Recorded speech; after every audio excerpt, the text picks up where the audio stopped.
Assalamualaikum warahmatullahi wabarakatuh. Selamat pagi anak-anakku sekalian.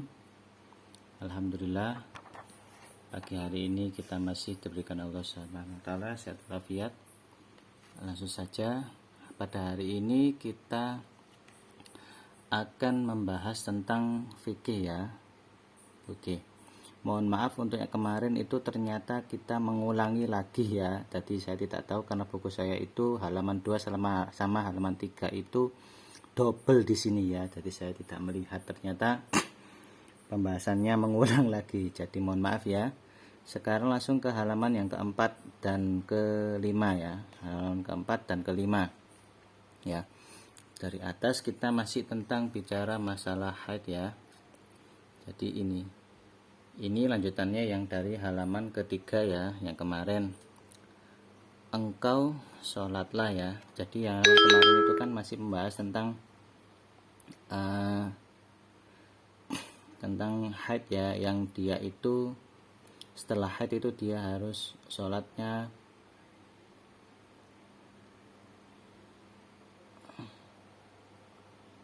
jadi dia itu haid, setelah haid dia itu langsung sholatnya berapa rakaat seperti itu. Langsung engkau sholatlah 24 atau 23 hari ya, 23 hari, dan puasalah dan sholatlah, seperti itu. Sesungguhnya demikian itu sah untukmu, dan juga hendaklah engkau lakukan setiap bulan sebagaimana haid perempuan lainnya, seperti itu. Jadi langsung ke bab yang C ya. Bab yang C yaitu larangan bagi wanita haid ya. Larangan bagi wanita haid. Ada beberapa hal larangan bagi wanita haid yang sedang haid ya. Wanita yang sedang haid. Bagi wanita yang sedang haid, seperti itu. Untuk tidak melakukan hal-hal sebagai berikut. Jadi ini adalah larangan wanita haid ya. Larangannya seperti itu. 1. Larangannya mengerjakan sholat ya. Larangannya itu adalah mengerjakan sholat, baik sholat fardu maupun sholat sunnah ya. Larangan wanita haid itu adalah mengerjakan sholat apapun, baik sholat wajib maupun sholat sunnah. Sebagaimana sabda Rasulullah Shallallahu Alaihi Wasallam, "Ida aqbalatil haidatu fada'iyas sholah." Rawahu Bukhari Muslim. Artinya, apabila datang haid maka tinggalkanlah sholat. Berpuas ya, tinggalkanlah sholat.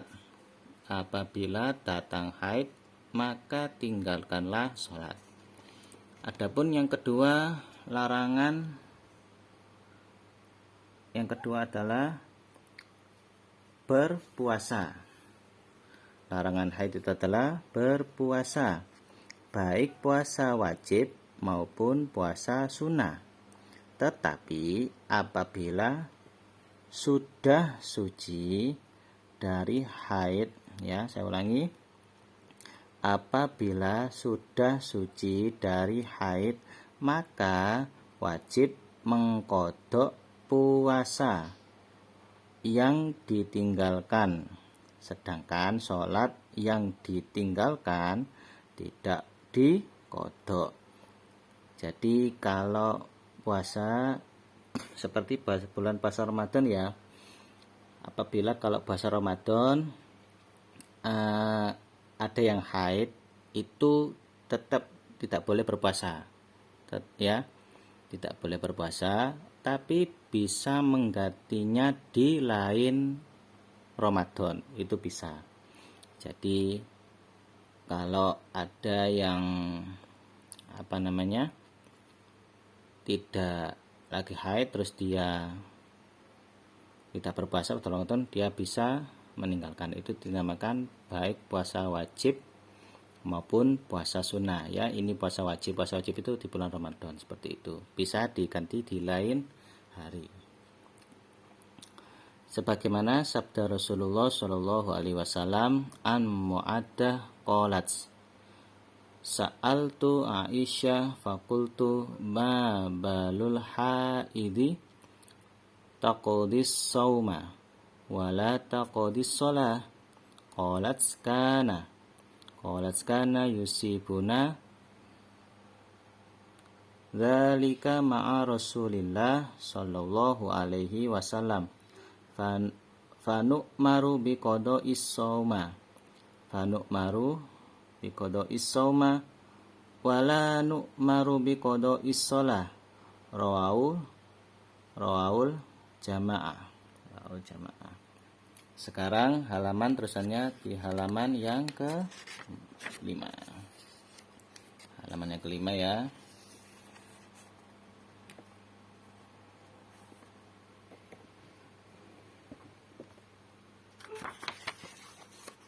Nah, halaman yang ke-5.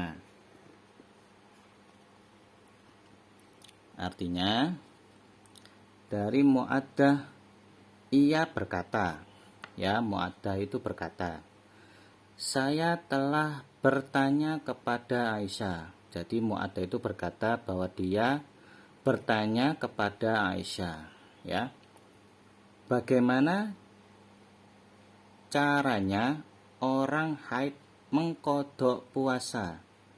Jadi Mu'addah itu bertanya kepada Aisyah, bagaimana caranya orang haid mengqadha puasa, sedangkan sholatnya tidak. Nah, ini jawabannya. Aisyah menjawab, jawaban Aisyah, telah terjadi pada kami haid di masa Rasulullah Shallallahu alaihi wasallam, maka kami disuruh mengqadha puasa, ya, dan tidak disuruh untuk mengqadha sholat. Jadi itu terjadi pada masa Rasulullah. Bahwasanya Aisyah menjelaskan kalau mengqadha puasa nggak apa-apa, tapi tidak untuk mengqadha sholat, seperti itu. Dan larangan yang ketiga adalah mengerjakan tawaf. Ini pada mau haji, baik haji atau umroh. Mengerjakan tawaf, baik tawaf fardu maupun tawaf sunnah. Sebagaimana sabda Nabi Shallallahu alaihi wasallam, idza hiftil if'ali ma yuf'alul hajju ghairu an tatufi bil baiti hatta tathuri. Rawahul Bukhari Muslim. Artinya, jika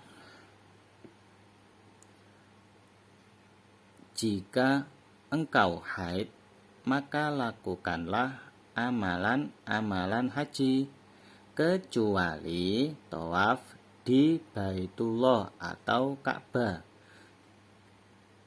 sampai engkau suci, ya. Jadi kalau kalian umroh atau haji sedangkan kalian haid, maka kalian cukup menjalankan amalan-amalan haji, kecuali tawaf ke Baitullah sampai kalian suci, seperti itu.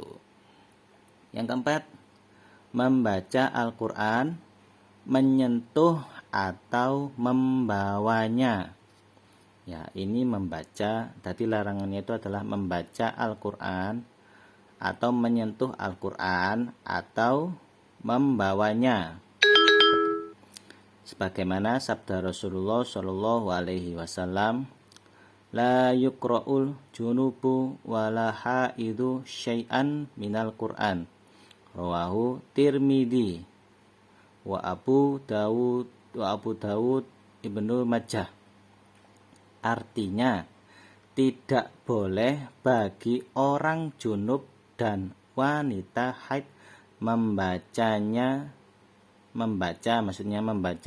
sesuatu dari Al-Quran, seperti itu. Jadi ini sebetulnya ada 7 larangan, cuma yang kita bahas ini dari 4. Untuk besok minggu depan kita akan bahas yang sampai ke 7. Jadi ini larangan-larangan haid, yang itu tadi yang pertama sholat, terus puasa, terus mengerjakan tawaf, dan juga membaca Al-Quran dan lain-lain seperti itu ya. Ini penjelasan dari saya ya tentang fikih ya. Untuk kalau mungkin ada boleh pertanyaan silakan tanya di grup ya. Untuk tugasnya nanti saya share di grup ya. Sekian, terima kasih. Assalamualaikum warahmatullahi wabarakatuh.